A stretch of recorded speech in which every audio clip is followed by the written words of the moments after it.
आजच्या या व्हिडिओमध्ये आपण पाहणार आहोत क्वाड्रॅटिक इक्वेशन्स या चॅप्टर मधलं सेकंड मेथड फॉर्म्युला मेथड.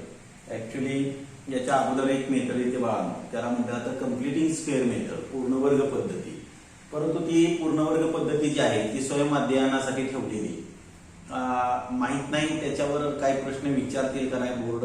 शक्यतो 25% भाग वगळण्यात आलेला आहे. त्या वगळण्यात आलेल्या भागामध्ये तुमची जी आहे कंप्लिटिंग स्क्वेअर मेथड ही त्यामध्ये ठेवलेली. पण कंप्लिटिंग स्क्वेअर मेथड शिवाय तुम्ही फॉर्म्युला मेथड शिकू शकत नाही. मग आता कंप्लिटिंग स्क्वेअर मेथड मध्ये काय केलं जातं आपण जरा थोड्याशा जुन्या पद्धतीने बघूया. Suppose that here how can we form the formula for to solve the given quadratic equation. दिलेलं वर्ग समीकरण सोडवण्यासाठी आपण कोणत्या पद्धतीनं ते सूत्र तयार करू शकतो. ते सूत्र बघा, बऱ्याचदा असं झालेलं आहे की प्रश्न विचारलेला आहे, म्हणजे जवळजवळ हा जो आहे हा भाग सूत्र पद्धती हा खूप दिवसापासूनचा आहे. जवळजवळ मी ज्यावेळी 10वी झालो त्यावेळेपासूनचा हा भाग यामध्ये अभ्यासक्रमामध्ये समाविष्ट आहे. थोडासा जर विचार केला यामध्ये तर 2000 म्हणजे 98चा सिलेबस जर बघितला, 97ला जो आलेला जो सिलेबस होता, नवीन अभ्यासक्रम होता, त्या अभ्यासक्रमामध्ये सुद्धा एक वेळ 5 मार्काला प्रश्न विचारले जायचे. त्यामध्ये 5 मार्काचे प्रश्न होते. 75 मार्काचा पेपर असायचा त्यावेळी. आणि त्या 75 मार्काच्या पेपरमध्ये एकदा एक प्रश्न आला होता, solve the quadratic equation ax² + bx + c = 0 by using completing square method. ax वर्ग अधिक bx अधिक c बरोबर 0 हे दिलेलं वर्ग समीकरण हे पूर्णवर्ग पद्धतीने सोडवा, असा प्रश्न त्यावेळी विचारला जायचा. आता विचारतील का नाही काय सांगता येत नाही. पण ते सूत्र कसं तयार होतंय हे मी तुम्हाला शिकवणार आहे. कदाचित इथं हा सुद्धा प्रश्न येऊ शकेल तुम्हाला की solve the following quadratic equation ax² + bx + c = 0 by completing square method. पण आता अवस्था अशी झालेली की कंप्लिटिंग स्क्वेअर मेथड ही तुमच्या 25% वगळण्यात आलेल्या भागामध्येच यावर्षी समाविष्ट केलेले. पण तरी सुद्धा हे सूत्र कसं तयार होतं हे मला सांगणं गरजेचं आहे. डायरेक्ट सूत्र वापरण्याऐवजी ते सूत्र कसं तयार होतं ते बघूया. बघा, इक्वेशन काय आहे तर ax² + bx + c = 0. Here a is not equal to 0. a ची किंमत 0 नाही. ते मागच मी स्पष्ट केलेले आहे. a 0 झाला तर क्वाड्रॅटिक टर्म इथं राहू शकत नाही. त्यामुळे ते क्वाड्रॅटिक इक्वेशन आहे ते linear equation in one variable मध्ये कन्वर्ट होतं. म्हणजे काय तर शून्याने x वर्गला गुणल्यामुळं वर्गपद जे आहे ते निघून जाईल. त्यामुळं ते दिलेलं वर्ग समीकरण आहे ते एका चलातलं रेषीय समीकरणामध्ये रूपांतरित होतं. म्हणून a is not equal to 0. आता काय करावं लागेल in order to solve the any quadratic equation by completing square method. पूर्णवर्ग पद्धतीने कोणतंही वर्ग समीकरण सोडवायचं म्हटलं की आपणाला we require the coefficient of a quadratic term 1. आपणाला वर्ग पदाचा सहगुणक 1 असावा लागतो. मग आता इथं वजा करून चालणार नाही, बरोबर आहे. म्हणून काय करावं लागेल तर इथं a ला a वजा 1 केलं तर 0 येईल, बरोबर. पण a भागिले a केलं तर 1 येईल. म्हणून dividing each term by a, dividing each term by a म्हणजे काय प्रत्येक पदास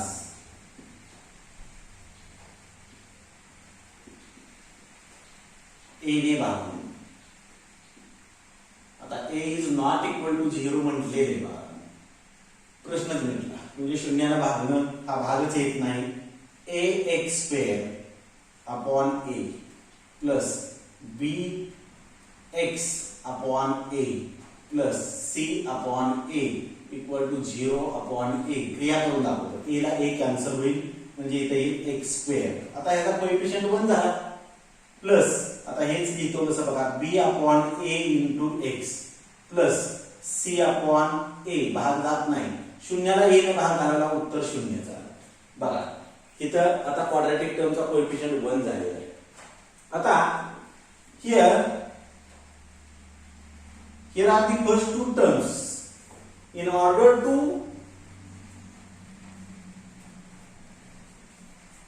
form the quadratic trinomial, वर्गीय त्रिपदी आपणाला बनवायचे.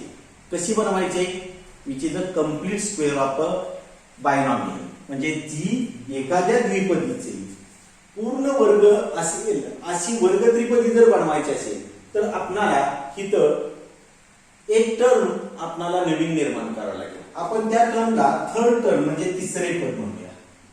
काय म्हणूया? थर्ड टर्म म्हणजे तिसरे पद. हे कसं काढलं जातं?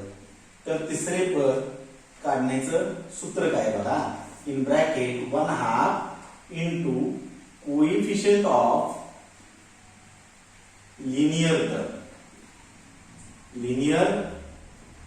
Term bracket square. आता मराठीवाल्यांचं सूत्र इथं लिहितो बघा. बरोबर तिसरे पद बरोबर 1/2 गुणिले रेषीय पदाचा सहगुणक. रेषीय पद सहगुणक आणि त्या कंसाचा काय करावा लागेल? वर्ग करावा लागेल. हे तिसरं पद असणार आहे. बघा बाळांनो, आपण a वर्ग अधिक 2ab ही द्विपदी दिली. ही मला पूर्ण वर्ग त्रिपदी करायची असेल तर इथं तिसरं पद काढायचं. मला तिसरं पद काढण्यासाठी मला काय करायला लागेल? तर बघा ब्रॅकेटमध्ये 1/2 गुणिले ह्या मधल्या पदाचा सहगुणक बघा, किंवा a वर्ग अधिक 2a ही पूर्ण वर्ग करायचे. ह्याचा सहगुणक काय आहे? 2, त्याचा वर्ग. म्हणजेच काय आला? 2 ला 2 गेलं, 1 चा वर्ग आला. बरोबर काय आला? 1. 1 चा वर्ग किती आला? 1. म्हणजे ह्यात जर मी 1 मिळवलं तर ही पूर्ण वर्ग त्रिपदी होणार आहे. लक्षात घ्या. त्या पद्धतीने इथं 1/2 into coefficient of a linear term म्हणजे रेषीय पदाचा सहगुणकाचा निमपटीचा वर्ग करायला केला तर तो मिळणारा वर्ग आपण ह्यात जर मिळवला तर ती काय होणार आहे? हे दोन पद आणि मिळवलेलं पद मिळून वर्ग त्रिपदी तयार होणार आहे. म्हणजे क्वाड्रॅटिक ट्रायनॉमियल तयार होईल. बरोबर आहे. मग आता काय येईल बघा, हे सोडवूया अगोदर. बरोबर in bracket 1/2 into coefficient of a linear term म्हणजे रेषीय पदाचं रेषीय पद सहगुणक. रेषीय पद हे आलं. रेषीय पद म्हणजे घात 1 असणार आहे. त्याचं सहगुणकाला b/a, त्याचा सहगुणकाला b/a त्याचा वर्ग. म्हणजेच काय आलं? तर b/2a कंसाचा वर्ग. म्हणजेच काय आला? तर b वर्ग छेद 4a वर्ग. b वर्ग छेद 4a वर्ग आला. आता काय करूया? हे थर्ड टर्म जे मिळालेले तो काय करूया? तर ह्याच्यामध्ये मिळवूया. आता बघा याच्यामध्ये मिळवला तर ह्याची व्हॅल्यू चेंज होणार आहे बघा. x² plus b/a into x plus b²/4a². हे थर्ड टर्म मिळवली. बरोबर आहे. आता पुढे काय? Plus c/a plus c/a. आता गंमत अशी झाली बघा. आणि काय लक्षात तुमच्या गंमत? बघा गंमत अशी झाली की मी याची किंमत बदलली हो. म्हणजे डाव्या बाजूला x² अधिक b/a गुणिले x अधिक c/a होतं. ती मी किंमत बदलली कारण का हे मिळवलं. पण आपणाला कुठल्याही समीकरणामधली किंमत बदलता येत नाही. म्हणजे तो बदलली आपण. मग काय करूया? समजा एक माझ्यासमोर भेटते, त्याच्याजवळ 100 रुपये, मी त्याला 10 रुपये दिले. 10 रुपये काय केले? दिले. म्हणजे त्याच्याजवळची किंमत बदलली का? बदलली. किती झाली? 110. आता मला त्याच्याजवळची किंमत तेवढीच ठेवायची. मला काय करायला लागेल? बरोबर आहे, 10 रुपये परत घ्यावे लागतील. म्हणजे त्याच्याजवळची किंमत 100 रुपये. आता मला सांगा इथं सुद्धा मी जर b वर्ग छेद 4a वर्ग जर मिळवला असेल तर मला इथं वजा करावं लागेल. वजा b वर्ग छेद 4a वर्ग. बघा म्हणजे ह्याला हे कॅन्सल होतं. हे प्लस आहे, हे मायनस आहे, हे दोन्ही निघून जाईल. मग राहिल्या टर्म कोणत्या? तर x² प्लस b/ax आणि इकडं c/a. त्याच 3 टर्म आहेत का नाही? इथं बघा x² plus b/a into x. मी बोलताना जरा तिथं चूक झाली माझ्याकडून. प्लस b/ax म्हणलं मी. Sorry, plus b/a into x. मी थांबलो जरा तिथं. b/a into x plus c/a. म्हणजे इथं अधिक b/a गुणिले x अधिक b वर्ग छेद 4a वर्ग वजा b वर्ग छेद 4a वर्ग एकमेकाला कॅन्सल होईल. घालवायचं नाही. मी इथं सोडवण्यासाठी ते निर्माण केलेले पद. बरोबर आहे. मग आता ही पहिली 3 टर्म जे आहेत त्या पहिल्या 3 टर्म मिळून ही क्वाड्रॅटिक ट्रायनॉमियल झाली.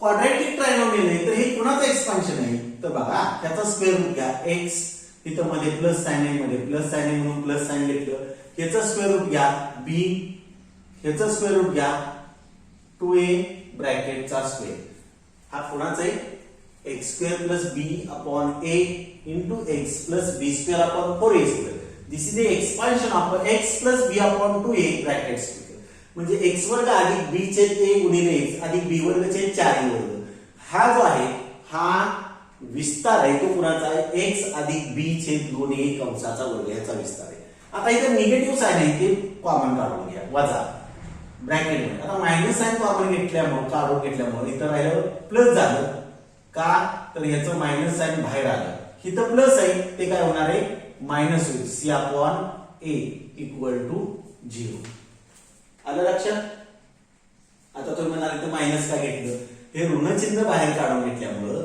त्याला ऋण होतं ते धन झालं मग इथं धन आहे त्याचं काय केलं पाहिजे ऋण ज्यावेळी ब्रॅकेट काढाल त्यावेळी ह्याला ऋण येईल आणि ऋण गुणिले ऋण ह्याचं काय होईल धन म्हणजे मी चुकलेलो नाही बरं आता इथं बघा इथं वजाबाकी करायला गेली म्हणजेच काय आलं in bracket x plus b upon 2a bracket square minus in bracket आता ही जी वजाबाकी जर करायची असेल तर यांचा लसावी काढला पाहिजे मग लसावी काय येतो बघूया हे 4a वर्ग पहिल्याचा डिनॉमिनेटर आहे छेद आहे दुसऱ्याचा डिनॉमिनेटर छेद a आहे a न भाग घालवा इथं राहील 4a इथं 1 येईल बरोबर आहे आता इथं 4 न भाग घालवा इथं राहील a इथं राहील 1 ला भाग घालत नाही तसं ठेवावं लागेल इथं a न भाग घालावा लागेल 1 का तर इथं a राहिलाय म्हणजे इथं एलसीएम काय आला बघा लसावी एलसीएम म्हणजे काय लसावी काय आला बघा a गुणिले 4 गुणिले a म्हणजे काय आला 4 a गुणिले a वर्ग म्हणजे ह्याचा लसावी आला 4a वर्ग म्हणजे इथं छेद येणार आहे 4a वर्ग कळलं त्या दोघांचाही छेद 4a वर्ग करायला पाहिजे आता 4a वर्ग पण ह्याचा ऑलरेडी 4a वर्ग होताच मग करण्याची काय आवश्यकता आहे कारण काय ह्याचा नव्हता बरोबर मग आता इथं 4a वर्ग आहे त्याचा छेद बदलला नाही म्हणजे अंश सुद्धा बदलता कामा नये तो अंश तसाच राहील b वर्ग अंश तसाच राहील कळलं कारण इक्विव्हॅलेंट फ्रॅक्शन सममूल्य अपूर्णांक आपण इयत्ता 5वी मध्ये बघितलं होतं आपल्याला सममूल्य अपूर्णांक जर मिळवायचा असेल तर छेदाला ज्या पदाने गुणलेलं आहे त्याच पदाने अंशाला पण गुणायला लागतं इथं 4a वर्गला कशानंच गुणलं नाही म्हणजे b वर्गाला सुद्धा कशानेही गुणावं लागणार नाही म्हणून b वर्ग तसंच आलं आता मात्र इथं a होतं त्याचं 4a वर्ग झालं बघा काय झालं 4a वर्ग आणि होतं काय a म्हणून 4a वर्ग जो लसावी आहे त्या लसावीला a न भाग घालवला a ला a चा वर्ग केला म्हणजे आलं 4a याचा अर्थ मला ह्याला गुणावं लागेल मी तर लाल पेनाने लिहितो बाळांनो याला गुणावं लागेल कशानं 4a न गुणावं लागेल c ला कशानं गुणावं लागेल 4a का तर ह्याचा छेद होता तो a आहे तो 4a वर्ग केला म्हणजे a ला 4a न गुणलं त्यामुळे 4a वर्ग झाला याचा अर्थ c ला सुद्धा कशाने गुणायला पाहिजे 4a का गुणायचं सममूल्य अपूर्णांक मिळवायचा आहे बरोबर आहे म्हणून काय येणार आहे -4ac इक्वल टू 0 आलं लक्षात आलं का तुम्हाला ही वजाबाकी आली असेल असं गृहीत धरू आता बाळांनो हा सुद्धा वर्ग होऊ शकेल कुणाचा बघा मी इथं लिहितो x plus b upon 2a bracket square minus हा वर्ग होईल कुणाचा बघा आता वर्ग कसा लिहितोय तो इन स्क्वेअर रूट आता वर्गमूळ ह्याचं वर्गमूळ नाही घेत बाळांनो कारण का ही एकटं पद नाही कारण ही बायनॉमियल बनलेली द्विपदी बनलेली म्हणून हे b वर्ग तसंच लिहावं लागेल वर्गमूळ वजा 4 चं पण वर्गमूळ घेता येत नाही ते तसंच लिहावं लागेल a आणि c तसंच येईल इथं मात्र हे एकच पद आहे छेदस्थानी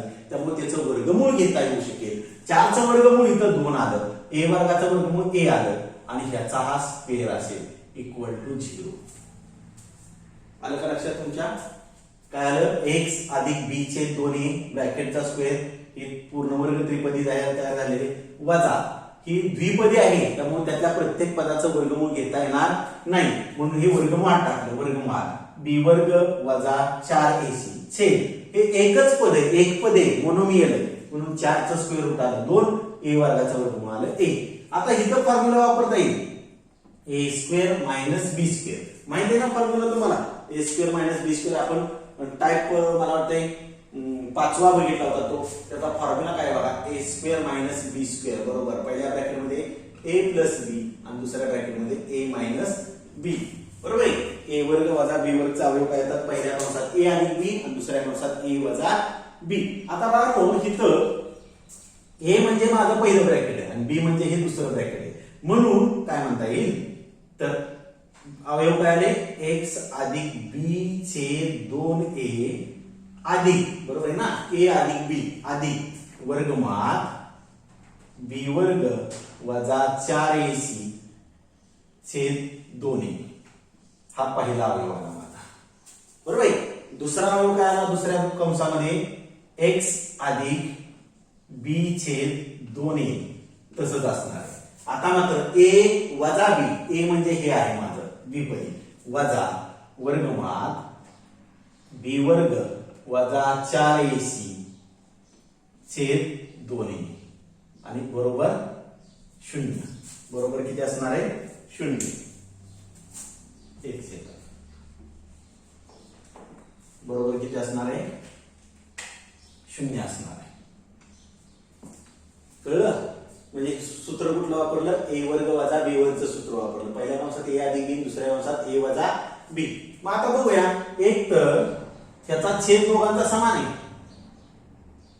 आहे, त्या दोघांचा छेद समान आहे म्हणजे ह्या दोघांची बेरीज करता येऊ शकेल. मग कंसात एक्स अधिक बी अधिक वर्गमात बी वर्ग वजा 4ac छेद 2a आणि दुसऱ्या कंसात तिथेही वजाबाकी करता येऊ शकेल. एक्स अधिक बी छेद बी वजा वर्गमात बी वर्ग वजा 4ac छेद 2a बरोबर 0. आलं? आता बघा काय झालं बघा की आता हे पुसतो बघा इकडचं. आता काय झालं बघा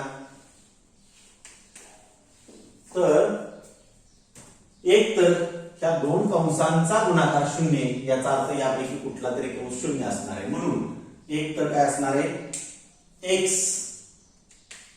एक्स अधिक बी एक्स अधिक बी अधिक वर्गमात बी वर्ग वजा 4ac छेद 2a बरोबर 0.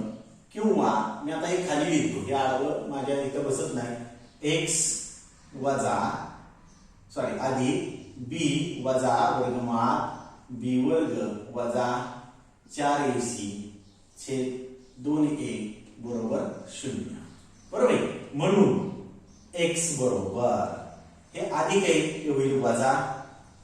हे सुद्धा इथलं वजा चिन्ह झाल्यामुळे इकडचं हे चिन्ह बदलावं लागेल किंवा कॉमन मधलं चिन्ह बदललं तरी चालेल. म्हणजे हे वजा बी वजा वर्गमात बी वर्ग वजा 4ac छेद 2a और एक्स बरोबर वजा बी, आता इथं वजा आहे ते होईल अधिक वर्गमात बी वर्ग वजा 4ac छेद 2a. म्हणून या समीकरणाची मूळ काय आहे बघा? वजा बी वजा वर्गमात बी वर्ग वजा 4ac छेद 2a and minus b plus root b square minus 4ac upon 2a are roots of the equation. Roots of equation. म्हणून समीकरणाची मुळे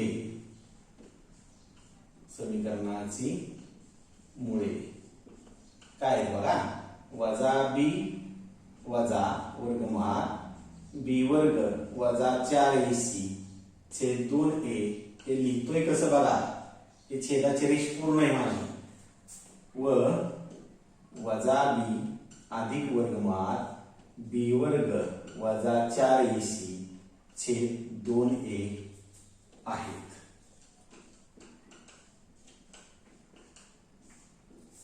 बरोबर आहे बाळांनो? आता ही मूळ आहेत, हीच सूत्र आहे बघा. हेच काय आहे तर सूत्र आहे. आता हे सूत्र कसं मांडलं जातं मी थोडक्यात लिहून दाखवतो तुम्हाला. आता हे सूत्र कसं तयार होतंय ते तुम्हाला दाखवलं मी, पण हे सूत्राचा वापर आणि सूत्रातला काही भाग जो आहे तो मी तुम्हाला सांगतो इथं बघा. म्हणून थोडक्यात काय म्हणता येईल, सो x इक्वल टू बघा ह्या दोन्ही मधली पद जे आहेत ना तशीच आहेत. इथं मायनस बी, इथं मायनस बी, इथं route b square minus 4ac, इथं सुद्धा root b square minus 4ac, denominator 2a. बदल कुठे आहे, इथं मायनस आहे इथं प्लस आहे. म्हणून हेच कसं लिहिलं जातं, x बरोबर मायनस बी प्लस और minus in root b square minus 4ac. बघा प्लस प्लस मायनस म्हणजे एकदा प्लस घेऊन उत्तर करा आणि एकदा मायनस घेऊन उत्तर करा. बरोबर आहे. यापैकी जे minus b plus root b square minus 4ac upon 2a हे जे इन जनरली हे अल्फानं दाखवलं. कशाने दाखवलं जातं, अल्फा. ह्याला काय म्हणतात, अल्फा. काय हे म्हणतात अल्फानं दर्शवलं जातं प्लसचं. आणि हे in generally minus b minus root b square minus 4ac upon 2a हे जे जनरली दाखवलं जातं ते बीटानं दाखवलं जातं. कशाने दाखवलं जातं, बीटा. कशाने दाखवलं जातं, बीटानं दाखवलं जातं. बरोबर आहे. यापैकी हा जो इररॅशनल पार्ट आहे, इररॅशनल पार्ट कुठला, route b square minus 4ac. त्या बी स्क्वेअर मायनस 4ac ला जो म्हटलं जातं त्याला म्हटलं जातं डिस्क्रिमिनंट.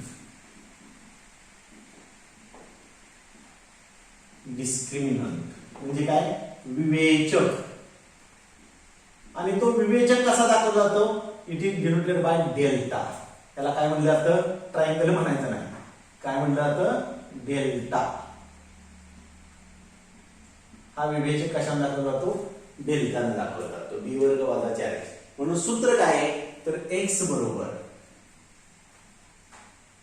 काय सूत्र, वजा बी अधिक वजा वर्गमान बी वर्ग वजा 4ac छेद 2a हे ह्या वर्ग समीकरण सोडवण्याचं सूत्र आहे.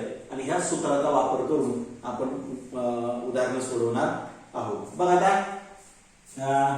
सूत्र समजलं असेल. सूत्र लक्षात ठेवणं गरजेचं आहे. कोणाला काय म्हणायचं, अल्फा प्लस न बीटा मायनस न, इथं दोन्हीमध्ये पोर्शन तोच आहे. बी वर्ग वजा 4ac ला काय म्हणलं जातं, डिस्क्रिमिनंट, विवेचक असं म्हणलं जातं. तो दाखवला तो डेल्टाने, त्याला काय म्हणलं जातं, डेल्टा असं म्हटलं जातं. आता बघा या पुढे जाऊन आपल्याला या सूत्र पद्धतीमध्ये काही उदाहरणं लिहायची आहेत. आता 1 मार्काला उदाहरण लिहिलं, 1 मार्काला काय उदाहरण येतं बघा. तो प्रश्न तुमचा आहे तो प्रॅक्टिस सेट, मला वाटतंय क्रम चुकेल माझा, 2.4 असेल कदाचित.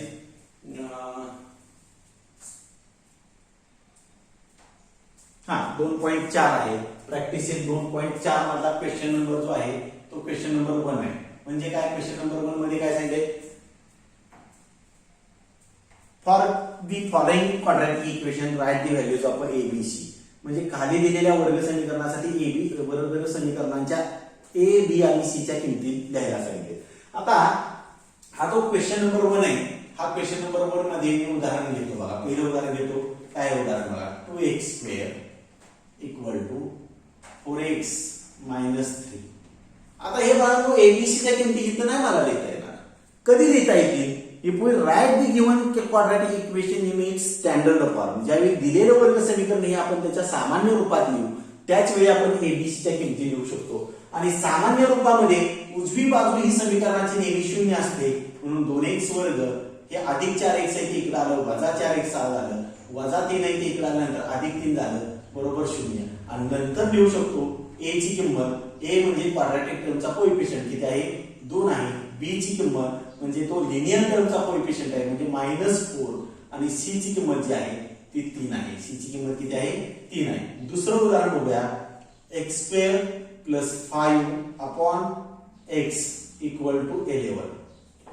x वर्ग अधिक 5 छेद x बरोबर 11. आता बघूया इथं काय काय करता येईल, तर x वर्ग अधिक 5 बरोबर 11 गुणिले x, भागाकार स्वरूपातलं गुणाकार स्वरूपात आलं सामान्य रूपात केलेल्या समीकरण म्हणजे x वर्ग वजा 11x अधिक 5 बरोबर 0.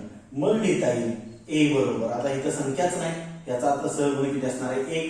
पुढं b बरोबर पामा देतो मी इथं b बरोबर किती वजा 11 आणि c बरोबर किती आहे 5 आहे. कदाचित तुम्हाला असंही समीकरण देतील बघा. जरा मी दुसरं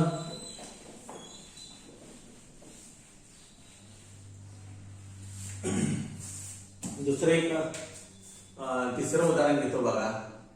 m + 3 and 2m - 5 = 0 आणि ह्याच्या एबीसीच्या किमती द्यायचे. आता हे 1 मार्काचे प्रश्न होते बघा. अर्धा मार्क तुमचा गेला असता सामान्य रूपात लिहायला आणि एबीसीच्या किमती लिहायला अर्धा मार्क. इथं सुद्धा अर्धा मार्क तुमचं सामान्य रूपात लिहायला, अर्धा मार्क एबीसीच्या किमती लिहायला. आता मात्र इथं हे तुम्हाला 1 मार्काला विचारून चालणार नाही, कारण इथं क्वाड्रॅटिक इक्वेशन फॉर्म करावं लागेल. म्हणजे इथं m + 3 न 2m - 5 ला मल्टिप्लाय करावं लागेल. म्हणजे ह्याचा फोड करूया. मग काय येणार आहे m इन ब्रॅकेट 2m - 5 म्हणजे पहिल्या टर्मनं दुसऱ्या ब्रॅकेटला मल्टिप्लाय केलं प्लस 3 इन ब्रॅकेट 2m - 5 = 0. आता m न मल्टिप्लाय केलं काय येणार आहे 2m². m न -5 ला मल्टिप्लाय केलं -5m प्लस 3 न 2m ला मल्टिप्लाय केलं प्लस 6m बरोबर. 3 दुने 6 पुढं 3 5 15 वजा 15 बरोबर 0. आता इथं दोन लाईक टर्म आल्या -5m प्लस 6m आणि दोघांची साइन आहे ते अपोजिट साइन आहे. म्हणजेच काय येणार आहे तर 2m². त्या दोघांचीही वजाबाकी केली पाहिजे. चिन्ह भिन्न आहे म्हणजे वजा 5m अधिक 6m त्यांची वजाबाकी अधिक m येणार आहे. कारण का 6 तून 5 गेला 1 राहिला आणि 6 मोठा आहे 6 ला धनचिन्ह म्हणून उत्तराला धनचिन्ह. तुम्ही म्हणणार मग 1 का लिहिला नाही? लिहा. नाही लिहिला तरी चालेल, कारण का प्रत्येक व्हेरिएबलला 1 हा कोएफिशियंट असतो, सहगुणक असतो. वजा 15 बरोबर 0. मग आता इथं जर कॅरी केलं तर a बरोबर किती येणार आहे 2, b बरोबर किती येणार आहे 1 आणि c बरोबर किती येणार आहे वजा 15 येणार. अशा रीतीने तुम्ही इक्वेशन हे करू शकता. आता चौथं इक्वेशन आहे बघा x² + x + 5/x = 10. आता याच्या एबीसीच्या किमती द्यायच्या. जरा मी थोडंसं जादाची उदाहरणं वेगळी घेतो, माझ्या पुस्तकातला मी उदाहरण घेत नाही. आता इथं सामान्य रूपात समीकरण द्यायचंय बाळांनो. मग मला काय करावं लागेल multiplying each term by x, प्रत्येक पदास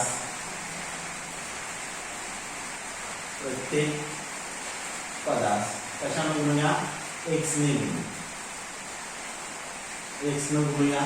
आता प्रत्येक पदाला x ने गुणलं तर ह्या x ला x ने गुणलं मी म्हणून दाखवतो बघा x × x अधिक x × 5/x बरोबर 10 × x प्रत्येकाला गुणलं.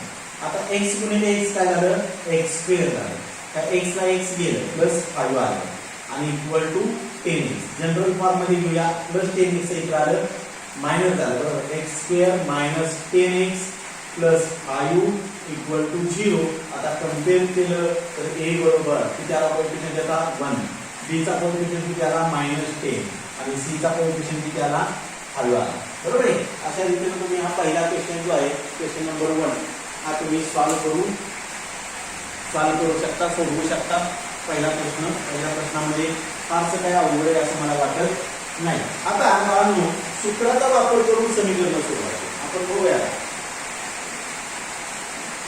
क्वेश्चन नंबर 2 आहे solve the following quadratic equation by using formula method. म्हणजे सूत्र पद्धतीचा वापर करून दिलेली वर्ग समीकरण सोडवा.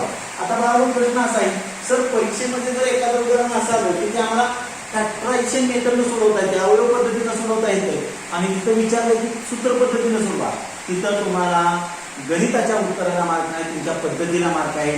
ज्या पद्धतीने उदाहरण सोडवायला सांगितले त्याच पद्धतीने ते उदाहरण सोडवता आलं पाहिजे किंवा सोडवलं पाहिजे तरच तुम्हाला पूर्ण मार्क मिळतील.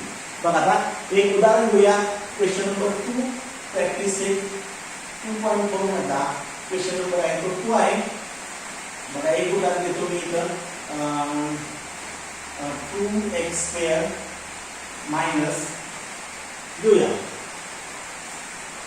2x² इक्वल टू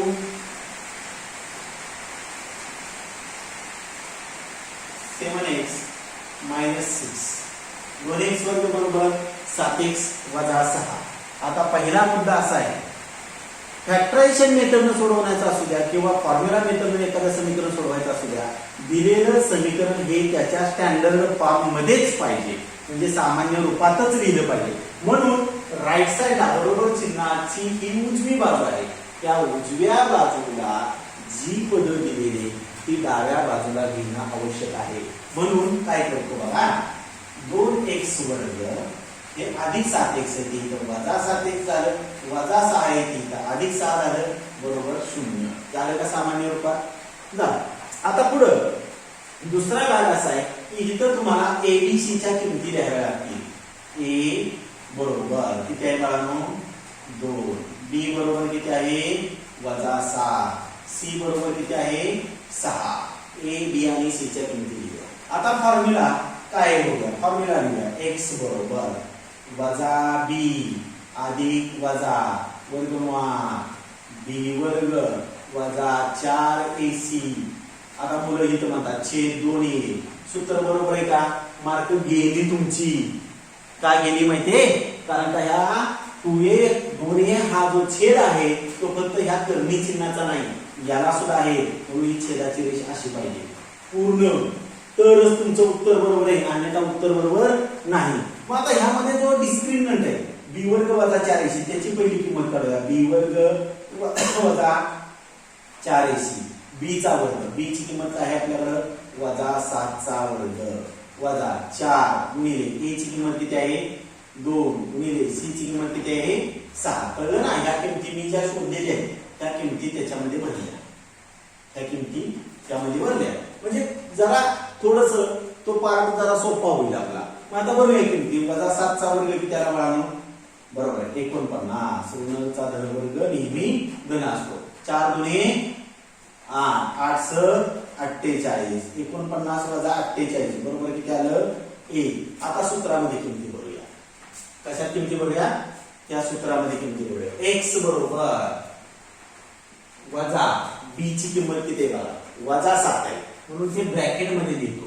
तुम्ही म्हणणार सर हे डबल ऋण चिन्ह कुठून आलं, हे सूत्राचं ऋण चिन्ह आहे आणि b ची किंमत ऋण 7 आहे ते कंसात लिहिते. कळलं.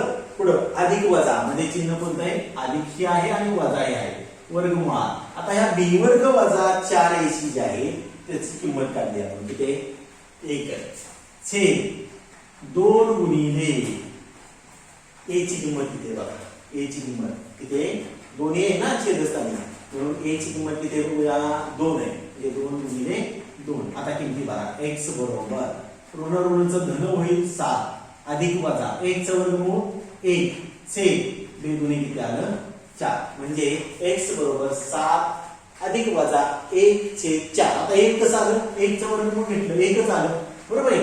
आता काय आलं बघूया बघा x बरोबर, आता एकदा तिथं 2 उत्तर तयार होतील. एकदा धन चिन्ह म्हणजे अधिक चिन्ह घेऊन एक उत्तर तयार करा आणि एकदा ऋण चिन्ह. म्हणून मी लिहिताना काय लिहितो x बरोबर 7 अधिक 1 छेद 4 एकच चिन्ह घेतो, किंवा x बरोबर 7 वजा 1 छेद 4.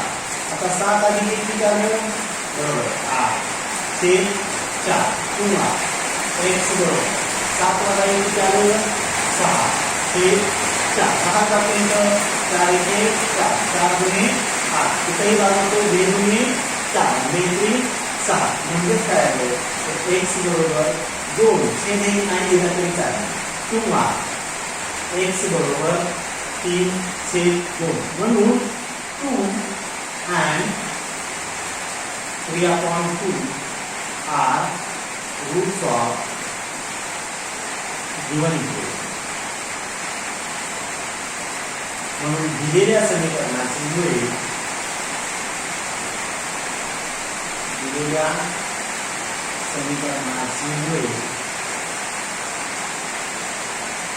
काय 2 व 3/2 काय 2 आणि 3/2 आहे.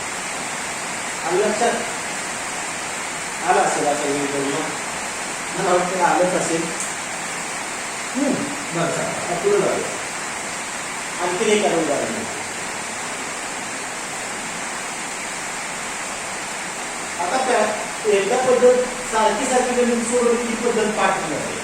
आता दुसरं उदाहरण घ्या.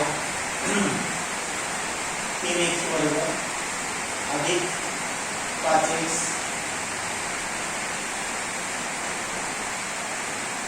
अधिक 2 बरोबर 0. आता मी सामान्य रूपात घेतलेला 3x वर्ग अधिक 5x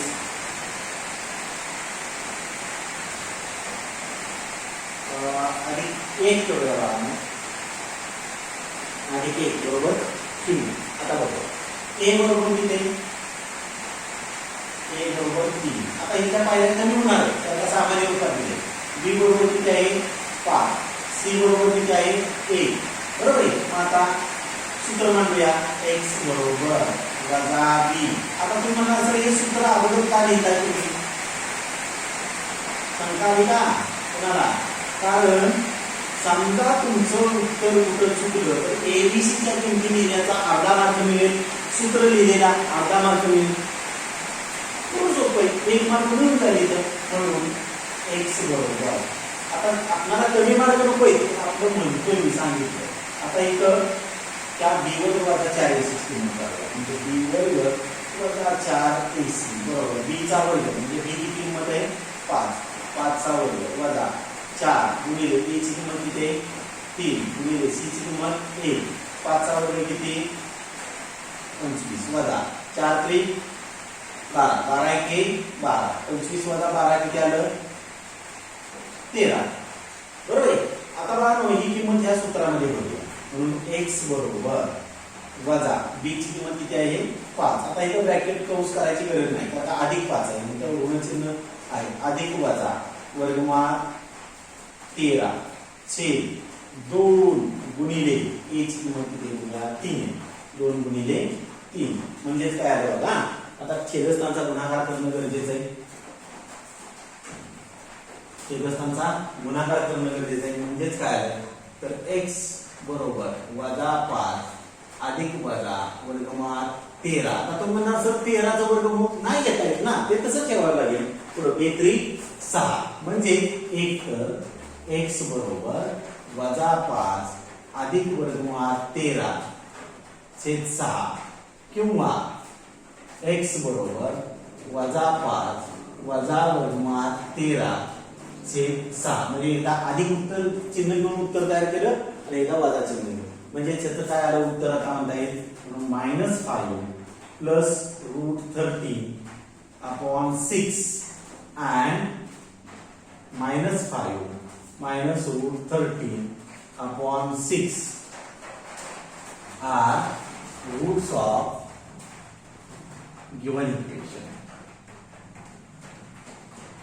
म्हणून दिलेल्या वर्ग समीकरणाची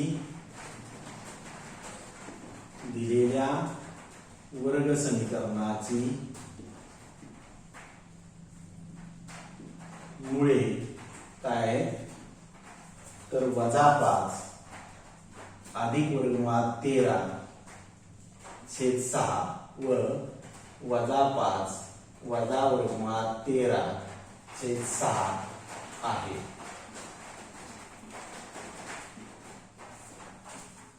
आलं लक्षात आलं का? बरं आता बघूया अजून उदाहरण घेऊया ह्याची. जरा तुमचा सराव होऊ द्या, नजरेसमोर तुमच्या बसू द्या, ते तुम्हाला जरा त्याशिवाय लक्षात येणार नाही.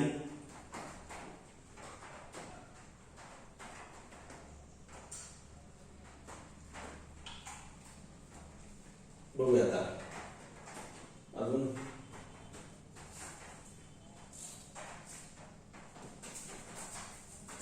उदाहरण देतो मी. बघा आता पुस्तकातले उदाहरण मी घेत नाही बाळा, तुम्ही पुस्तकातले उदाहरण तुम्ही सोडवायचे बरोबर आहे. तिसरं उदाहरण घेतो.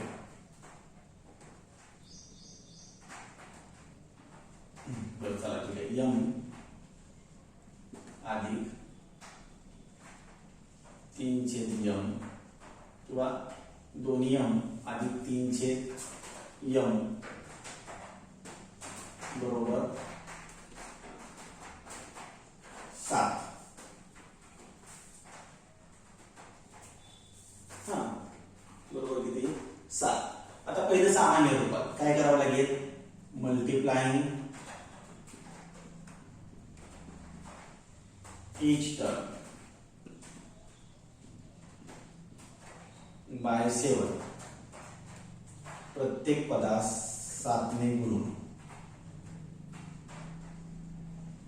प्रत्येक पदास 7 ने गुणून, सॉरी m ने गुणून, m ने गुणून, प्रत्येक पदाला m न गुणलं,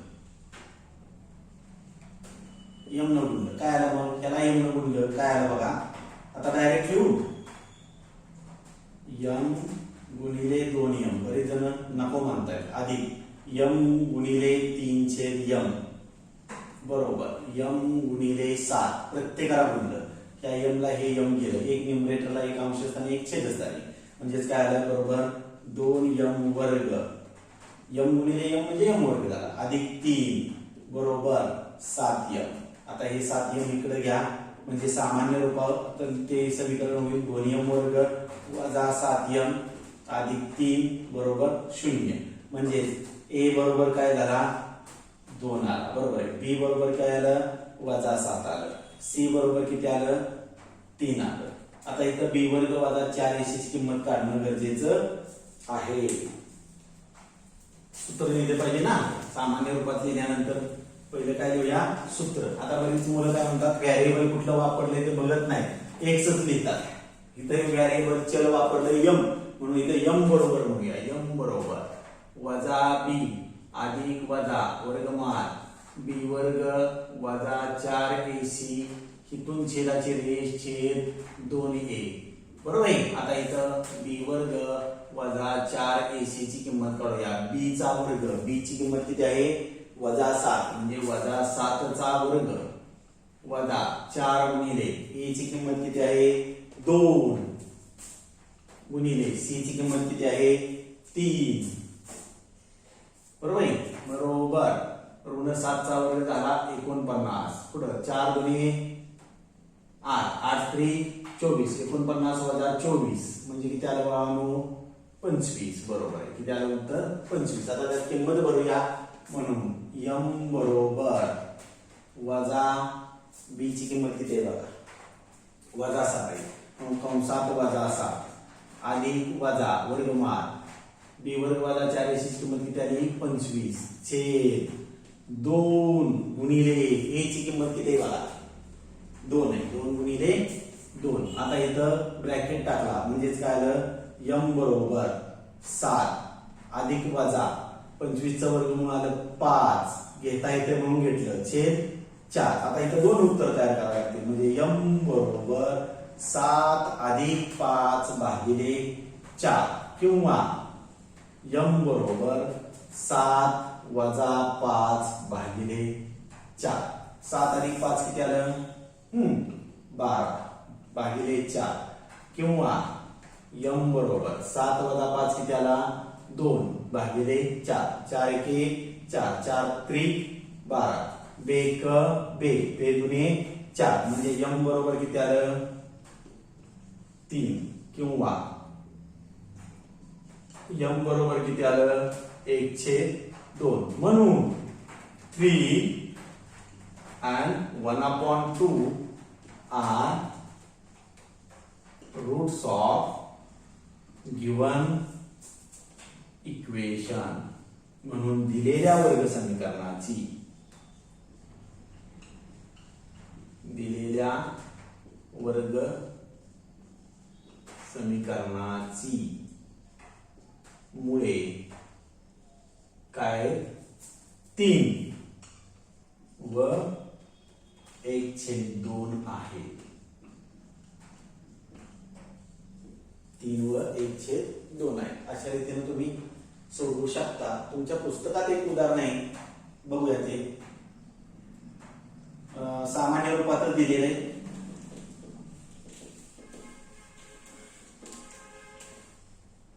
एक्झाम्पल आहे हे. बघा x square plus 5x -1 equal to 0. ते +1 आहे, तिथं मी -1 घेतलं. चला ठीक आहे, बघूया. आता हे सामान्य रूपातच आहे, जनरल फॉर्म मध्ये, स्टँडर्ड फॉर्म मध्ये. मग इथं डायरेक्ट a ची किंमत घेऊया. a बरोबर किती आहे 1, b बरोबर काय आहे 5 आणि c बरोबर काय आहे -1. बरोबर आहे. आता फॉर्म्युला लिहूया x equal to -b plus minus in root b square -4ac upon 2a. बरोबर आहे.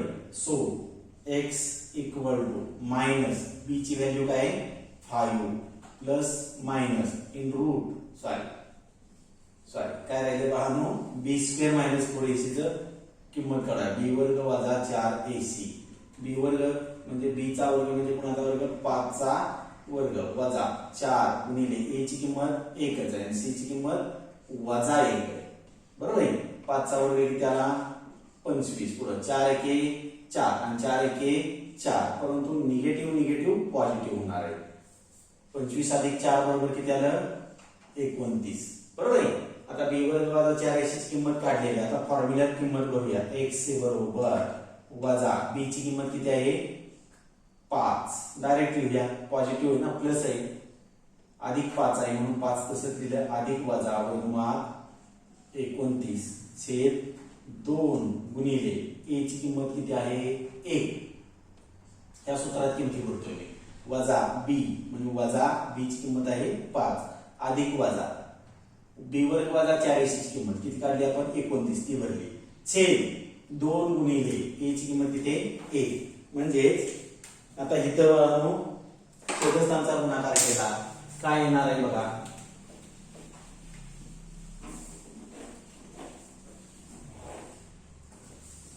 काय येणार आहे तर x बरोबर वजा 5 अधिक वजा वर्गमुळात 29 छेद बेक बेक. मग आता इथं दोन उत्तर x बरोबर काय वजा 5 अधिक वर्गमुळात 29 छेद 2 हे पहिले उत्तर आलं. किंवा x बरोबर वजा 5 वजा वर्गमुळात 29 छेद 2. बरोबर आहे. म्हणून -5 plus route 29 upon 2 and -5 minus root 29 upon 2 are roots of given quadratic equation किंवा given equation of given equation. म्हणून दिलेल्या वर्गसमीकरणाची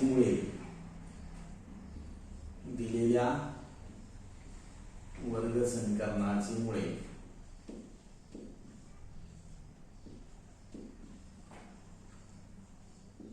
काय वजा 5 अधिक वर्गमुळात 29 छेद 2 व वजा 5 वजा वर्गमुळात 29 छेद 2 आहेत.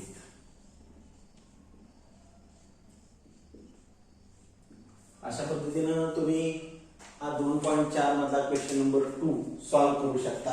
प्रॉब्लेम सेट मध्ये जर सुद्धा असा प्रश्न असेल, मला वाटतं प्रॉब्लेम सेट मी तुम्हाला एक सोडवायला सांगितला होता, त्यामध्ये 3 उदाहरणं अशी आहेत की ती फॉर्म्युला मेथडनं सोडवावी लागतात. आता ते कुठला क्वेश्चन आहे, क्वेश्चन नंबर बहुतेक 7 किंवा 8 असेल. Solve the following quadratic equation. खाली दिलेली वर्ग समीकरण सोडवा. त्यातले एक 3-4 उदाहरणं जे आहेत ती तुम्हाला फॉर्म्युला मेथडनं सोडवावी लागतील, म्हणजे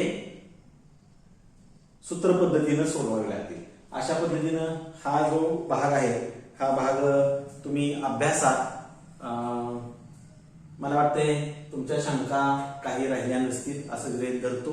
आजच्यासाठी धन्यवाद बाळांनो. पुन्हा सांगतोय, चॅनलला लाईक करा, सबस्क्राईब करा. गेलेली वेळ परत येत नाही.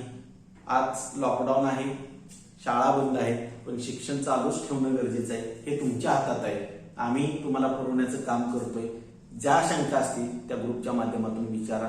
पुन्हा सांगतोय, चॅनलला लाईक करा, सबस्क्राईब करा आणि लिंक जर तुम्ही इतर मुलांनाही शेअर केली तरी चालेल. म्हणजे तुमच्या मित्रामध्ये जरी वाटली तरी मित्रामध्ये तुम्ही चर्चा करू शकता त्या उदाहरणांच्या बाबत. आजच्यासाठी धन्यवाद. Good day. थांबूया.